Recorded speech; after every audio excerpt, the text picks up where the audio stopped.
Olá, boa noite. Eu sou o William Galvão e começa agora o Jornal da Justiça desta quarta-feira, 25 de outubro.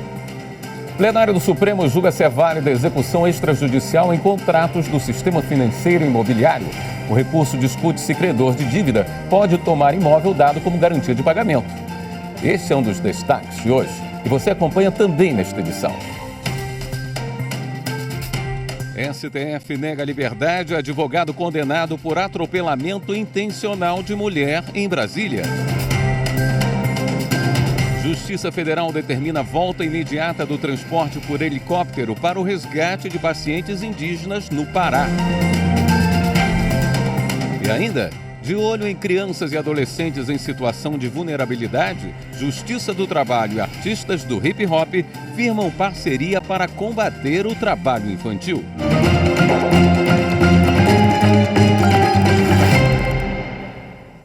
O plenário do Supremo Tribunal Federal está discutindo se é válida a retomada de imóvel pelo credor sem intervenção do judiciário em um contrato de empréstimo de dinheiro em que o bem é usado como forma de garantir que a dívida vai ser paga. Marta Ferreira acompanhou a sessão e traz os detalhes. A questão chegou ao Supremo em uma disputa jurídica envolvendo a Caixa Econômica Federal e um consumidor de São Paulo. A modalidade de contrato que ele fez com o banco foi de empréstimo de dinheiro com alienação fiduciária, que é quando o imóvel que está sendo comprado é dado como garantia de pagamento do empréstimo. Essa modalidade foi criada por uma lei de 1997. A norma prevê que, em caso de não pagamento, a instituição credora pode retomar o imóvel de forma extrajudicial. O procedimento é feito por meio de um cartório e não passa pela Justiça. O plenário vai definir se o banco pode reaver o imóvel do devedor sem interferência do Judiciário. O advogado da Caixa Econômica alega que não há violação de princípios constitucionais por entender que esse tipo de processo deve ser apreciado pelo Judiciário apenas se o devedor entrar na Justiça. Os apontamentos a respeito das críticas quanto às ofensas constitucionais, nenhuma delas efetivamente se admite ou se pode admitir. A primeira delas é relacionada à discussão sobre a inafastabilidade da prestação jurisdicional. Ora, o que nós temos aqui é uma evolução da sistemática, é hoje muito bem reconhecida no nosso sistema, que privilegia condições extrajudiciais de solução de controvérsias e busca de atuações efetivas. O devido processo legal, efetivamente, tem uma perspectiva muito mais ampla do que apenas a atuação do Poder Judiciário. A Federação Brasileira de Bancos, a FEBRABAN, que entrou no processo como colaborador, defendeu a validade dessa modalidade de contrato. A alienação fiduciária realmente permitiu uma verdadeira revolução no mercado de crédito imobiliário brasileiro, com a consequente expansão do setor da construção civil, e dados também oficiais dão conta de que somente nesse setor foram criados entre 2007 e 2013 mais de 1 milhão de novos postos de trabalho.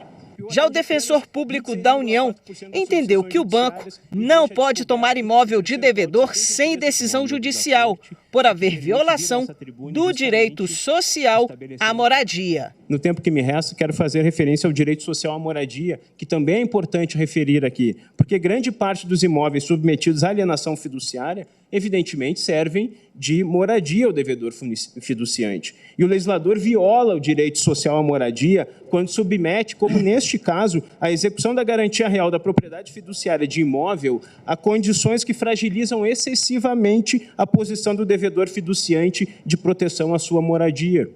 Assim, é inconstitucional o procedimento estabelecido pelo legislador quando reduz excessivamente os poderes de proteção da moradia frente aos poderes que se destinam a assegurar a propriedade do credor fiduciário.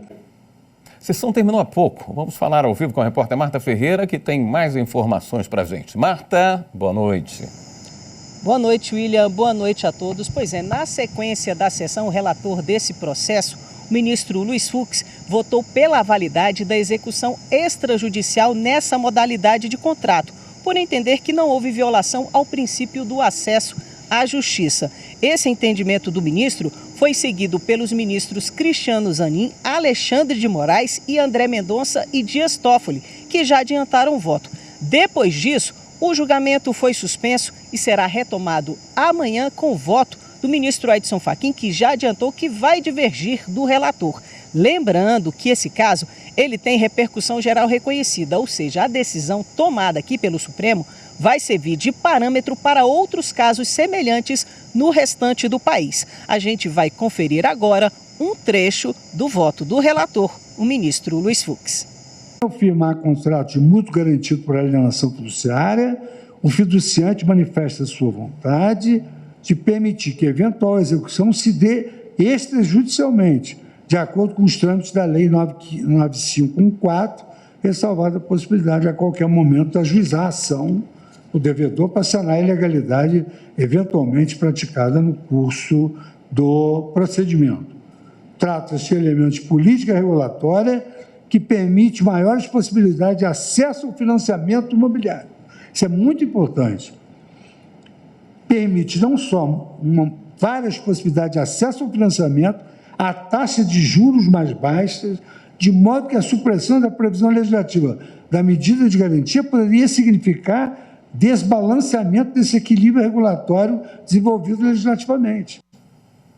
O ministro Alexandre de Moraes do Supremo negou o pedido de liberdade ao advogado Paulo Ricardo Moraes Milhomem, condenado a 11 anos de reclusão em regime inicial fechado pelo Tribunal do Júri de Brasília. Há 2 anos, ele atropelou a servidora pública Tatiana Matsunaga. As informações com Rossini Gomes. O crime aconteceu em 2021. Após uma discussão no trânsito, o advogado perseguiu a servidora pública Tatiana Matsunaga até a casa dela, no Lago Sul. Imagens gravadas por uma câmera de segurança mostram o momento em que Milhomem joga o carro para cima da mulher. A defesa dele entrou com pedidos de liberdade no Tribunal de Justiça do Distrito Federal e dos Territórios e no Superior Tribunal de Justiça. Todos foram rejeitados. No habeas corpus apresentado ao Supremo, a defesa pediu a revogação do decreto prisional, alegando que o cliente é réu primário, tem bons antecedentes e que há evidente excesso da custódia cautelar. Ao negar o pedido, o ministro Alexandre de Moraes verificou que ainda cabe recurso no Superior Tribunal de Justiça e que, como regra, é preciso que seja encerrada toda a análise no STJ para que o Supremo atue no caso. Moraes também não encontrou nenhuma excepcionalidade que autorize a concessão do pedido pelo STF.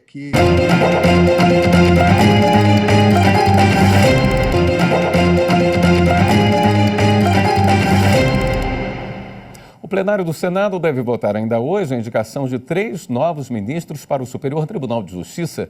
As informações com a repórter Marina Campos.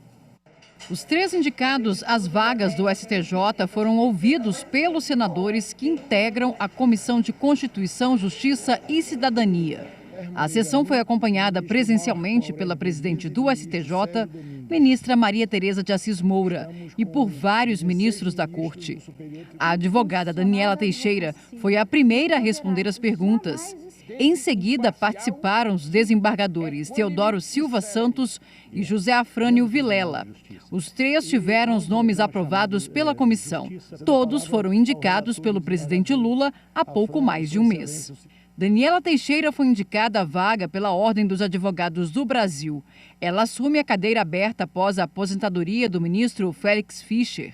Já os desembargadores José Afrânio Vilela, do Tribunal de Justiça de Minas Gerais, e Teodoro Silva Santos, do Tribunal de Justiça do Ceará, foram escolhidos em uma lista formada pelo Pleno do STJ.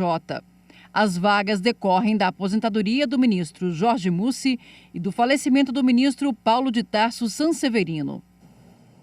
E no STJ foi lançado o livro Mediação nas Cortes Superiores, da Teoria à Prática. A repórter Samanta Peçanha acompanhou. Ajudar a desenvolver uma metodologia de mediação nos tribunais superiores, com a possibilidade de aplicação de transações de teses nacionais homologadas nessas cortes, para depois serem aplicadas em larga escala em todos os processos judiciais que tratam da mesma temática. Esse é o objetivo do livro Mediação nas Cortes Superiores, da Teoria à Prática, de autoria do advogado e doutrinador Guilherme Veiga. O lançamento da obra contou com a presença do vice-presidente do STJ, ministro Og Fernandes, do presidente do Supremo Tribunal Federal, ministro Luiz Roberto Barroso, e outros ministros do STJ. Participaram da mesa de abertura os ministros do Superior Tribunal de Justiça, Moura Ribeiro e Ricardo Vilas Boas Cueva, que destacou a importância de se discutir o tema. Já passou da hora de institucionalizarmos a mediação aqui também.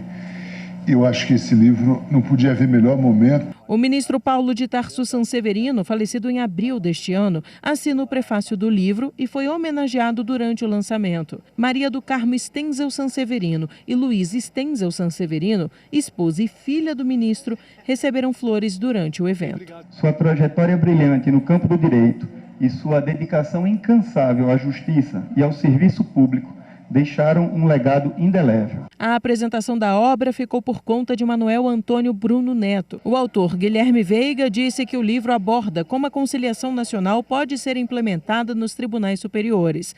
Ela funcionaria como uma espécie de recurso especial repetitivo em mediação, onde é criada uma base de acordos que depois são submetidos às esferas inferiores. A mediação nas cortes superiores ela consegue auxiliar porque nas cortes superiores se tem mais voz e se consegue chamar os principais atores que fazem a diferença na hora de uma mediação. Em comemoração ao Dia do Servidor Público, celebrado no próximo dia 28 de outubro, o Tribunal Regional do Trabalho da 10ª Região premiou os servidores que se destacaram pelos serviços prestados. Repórter Luana Carvalho.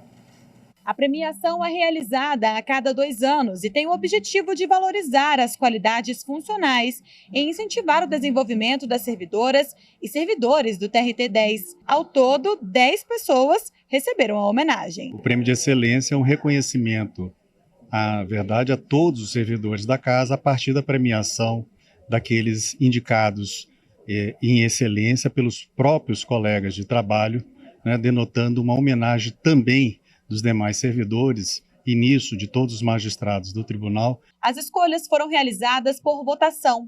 Foram considerados como critérios o comprometimento com a instituição, a iniciativa, a qualidade do trabalho e a criatividade, além do espírito de equipe e da capacidade de adaptação a mudanças. É um momento em que o tribunal presta um agradecimento a esses servidores que tanto tempo se dedicam à instituição. E o evento ele tem o diferencial de ser uma escolha democrática, porque é realizada pelos próprios colegas. Então, os colegas votam e indicam aqueles servidores que consideram ser merecedores dessa homenagem. Então, é um momento de muita alegria, de congraçamento e que o tribunal diz a esses servidores muito obrigado por tanta dedicação. Lotada na sessão de apoio ao Centro Judiciário de Métodos Consensuais de Solução de Disputas de Palmas, em Tocantins, a servidora Ivaneide Moreira recebeu o diploma de Excelência Funcional Servidor 10. A Justiça do Trabalho é pioneira na realização de conciliações. Que quando a gente trabalha com o que gosta, a gente não trabalha, a gente brinca, né? Eu confesso que eu me divirto muito com o que eu faço. A conciliação, ela hoje é uma porta que não se fecha mais, né? O tribunal tem investido nessa parte, principalmente, e junto a isso ao seu servidor, né? Hoje eu sou conciliadora graças ao TRT-10 e tudo isso vem com reconhecimento. Sandoval da Silva também recebeu a homenagem. Lotado há 25 anos na instituição, ele viu a mudança acontecer. Processos físicos foram transformados em digitais. Foi mais marcante o fato de eu ter podido presenciar as diversas mudanças que já aconteceram na Justiça do Trabalho. Quando eu entrei, eu tive que fazer curso de datilografia. Nosso trabalho era todo manual, processo físico, aqueles armários com gaveta. E eu fui pegando todas as mudanças que aconteceram quando chegaram os computadores. Foi um desafio, teve gente que pediu aposentadoria com medo dos computadores. E a gente foi encarando, o tempo foi passando e até que chegamos ao PJE, né, que é uma grande evolução. E acredito que mais evoluções virão aí e nós estamos acompanhando passo a passo essa transformação que a Justiça do Trabalho está trazendo. E sabe aquele ditado, o bom filho a casa torna? Foi assim que a servidora aposentada Patrícia Januzzi foi reconhecida pelos 37 anos em que atuou no tribunal. É muita emoção, né? Eu confesso que eu não esperava, né? Foi uma surpresa para mim, mas fiquei muito feliz, principalmente por saber que a gente é eleita pelos colegas da gente, né? Então é um sinal de reconhecimento, realmente, é muita gratidão, é isso. Eu fui muito feliz aqui, espero que todos que estejam chegando consigam ser felizes como eu fui feliz aqui no tribunal. Ser servidor aqui no TRT é uma verdadeira bênção, é compromisso, comprometimento, doação. É uma vitória alcançada e recebida. A Justiça do Trabalho e a Construção Nacional da Cultura Hip Hop firmaram parceria para atuar em conjunto contra o trabalho infantil. Repórter Evelyn Araújo. Este ano, o hip hop completou 50 anos. Cinquentenário só na idade, porque na essência, o estilo preserva a modernidade, vigor e resistência. Uma combinação perfeita entre grafite, break e rap. Criança, esperança de uma vida bem melhor e às vezes maltratada por alguém, sem ter o que comer nem lugar para dormir. Junto eles pedem assim: me ajude, me eduque, me ensine a viver. No final dessa história não irão se arrepender. Você não viu e ouviu errado, não. O movimento artístico chegou com tudo no Tribunal Superior do Trabalho para apoiar o combate ao trabalho infantil. Pela proximidade do estilo com crianças e adolescentes e pela influência na mudança de realidade dos jovens brasileiros, a Justiça do Trabalho firmou parceria com a Construção Nacional da Cultura Hip Hop. Nós, como gestores públicos, temos a obrigação de honrar o compromisso assumido pelo Constituinte no artigo 227 de tratar a nossa infância e a nossa juventude com prioridade absoluta. Daí, essa parceria com o movimento hip hop é fundamental para nós alcançarmos o objetivo de construir uma justiça do trabalho mais acessível, efetivamente participativa e correspondendo aos anseios da sociedade. Enquanto a gente tem nossos jovens, nossas crianças e adolescentes morrendo nas periferias, sendo encarceradas, privadas de liberdade, por falta de acesso ao trabalho, a gente vem em contrapartida com esse novo olhar, né, dos ministros, enfim, que tem essa sensibilidade de enxergar que precisa de uma atenção especial na questão de políticas públicas, mas que também se relacione com uma vivência que é cotidiana nas periferias. O ativista cultural Rafa Rafuage conta que o projeto surgiu de uma reivindicação da própria comunidade hip hop. Essa demanda de vir dialogar com o TST, com o Poder Judiciário, surge da demanda das camadas periféricas do hip hop. Então a gente está nada mais, nada menos que representando essa demanda e tocando em frente uma pauta que é fundamental para melhorar a qualidade de vida nas periferias, ou seja, garantir os direitos das crianças e dos adolescentes, combater o trabalho infantil e, por que não, proporcionar através da arte e da cultura uma inserção no trabalho decente, seja na aprendizagem ou outros meios que possam de fato mudar a vida desse jovem dentro da periferia. O grupo vai contar com a participação de juízes do trabalho, representantes do Ministério Público do Trabalho e do Fórum Nacional de Prevenção e Erradicação do Trabalho Infantil. O hip hop tem o poder de adiar o fim do mundo de muita gente. Por quê? Porque a gente vem com a nossa narrativa, que é a cara da periferia, da favela, né, que respeita a identidade das pessoas de periferias, favelas e comunidades.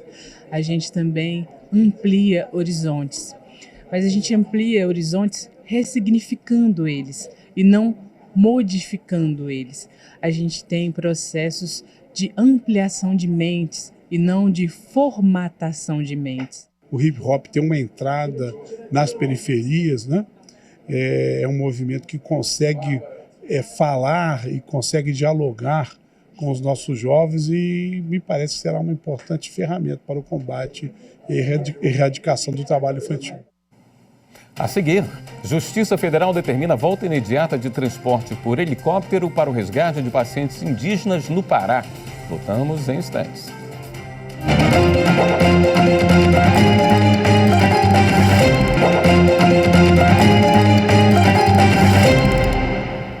A Justiça Federal determinou a volta imediata do transporte aéreo por helicóptero para resgate de pacientes indígenas no Pará.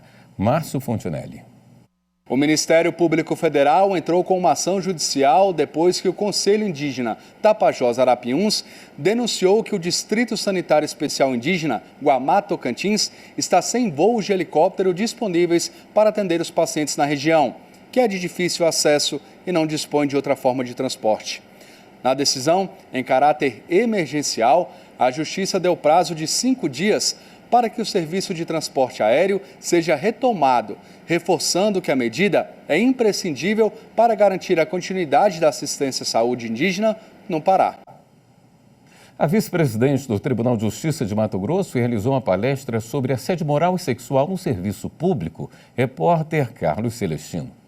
Entender sobre o assédio, as consequências dele no serviço público e como combater essa prática abusiva foram os eixos da palestra ministrada pela vice-presidente do Poder Judiciário de Mato Grosso, que abriu o evento do 2º Encontro Estadual de Prevenção e Enfrentamento ao Assédio Moral e Sexual no Serviço Público. Nós sabemos que um trabalhador assediado, ele não produz, ele tem consequências psicológicas gravíssimas. Nós temos casos de depressão, inclusive de notícias de suicídios, em virtude de assédio. Então, o que a gente precisa fazer? Nós precisamos identificar. Nós temos condutas assediadoras e nos corrigir em primeiro lugar. E depois tratar com muita especificidade as notícias que nos são trazidas, tanto de assédio moral quanto de assédio sexual e de discriminação. Na segunda explanação, a juíza Cristiane Padim falou sobre a relação entre o assédio e a naturalização da violência de gênero. Ela também apresentou aos participantes o Guia de Combate ao Assédio Moral, que reúne informações e dados sobre condutas abusivas. Essa conscientização, essas informações são cruciais para que os agressores ou agressoras se conscientizem da efetivação, da existência desse assédio, seja moral, seja sexual, seja discriminação, como também as vítimas possam buscar ajuda. O evento, realizado no auditório da Controladoria Geral do Estado, reuniu mais de 100 servidores e autoridades da Justiça para disseminar conhecimento sobre a política de enfrentamento a todos os tipos de assédio, com base nas ações desenvolvidas pela Comissão de Prevenção e Enfrentamento ao Assédio Moral, Sexual e Discriminação do Poder Judiciário. Do Tribunal de Justiça, que contribuiu muito, porque existe uma comissão lá de acolhimento do servidor, isso nós vamos ter que instituir no Estado também, seria uma parte importante neste processo de atualização. Então, o curso muito bom, agrega muita coisa para nós. Tudo que tem de mais moderno em jurisprudência, em entendimento, em conciliações, vem da Justiça, né? E a gente incorpora isso dentro do serviço público. O nosso objetivo, evidentemente, é erradicar esse tipo de conduta dentro do serviço público. E essas parcerias, para nós, são fundamentais. Equipes da Justiça Gaúcha se mobilizaram no auxílio à população atingida pelas fortes chuvas que atingiram o Rio Grande do Sul no mês passado. A reportagem é de Matheus Beck. A reconstrução de boa parte dos municípios da região é e precisa ser constante. Mesmo cerca de 1 mês e meio após o ciclone extratropical devastar dezenas de cidades, os sinais de destruição ainda são evidentes. Por isso, as comarcas do Vale do Taquari desenvolvem ações permanentes para apoiar as vítimas da tragédia. Nunca tinha vivenciado uma cheia assim, presenciado tão de perto, né? Os danos que ela causa e a situação que fica no imóvel. Nós tivemos sempre enchente. Né? Nós moramos numa área de rio, então a gente tem enchente. Mas esse tamanho de destruição, essa situação de perdermos vidas, das pessoas perderem tudo, de não terem tido tempo de levar os documentos, dá uma certa dimensão para a gente de quão maior foi essa situação de agora do que de qualquer outra enchente. No começo, os trabalhos se concentraram no Parque do Imigrante, em Lajeado, para um primeiro atendimento. Naqueles dias, a principal procura era por emissão de documentos.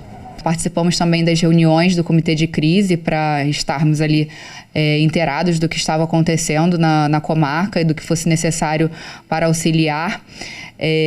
Também tivemos uma ação junto com a brigada, houve doações para a brigada militar, para os brigadianos que foram atingidos pela enchente, e eles precisavam de local para colocar essas doações e também para fazer separação. Nós cedemos aqui o salão do Tribunal do Júri, e a equipe também, estagiários, servidores, trabalharam também fazendo essa separação das doações para que facilitasse quando o pessoal viesse pegar as doações. Depois começaram os trabalhos para recuperar a infraestrutura dos locais afetados.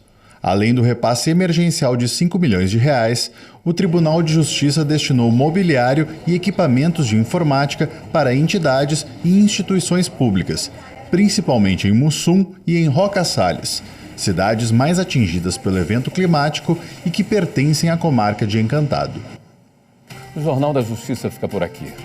Uma boa noite para você, até amanhã.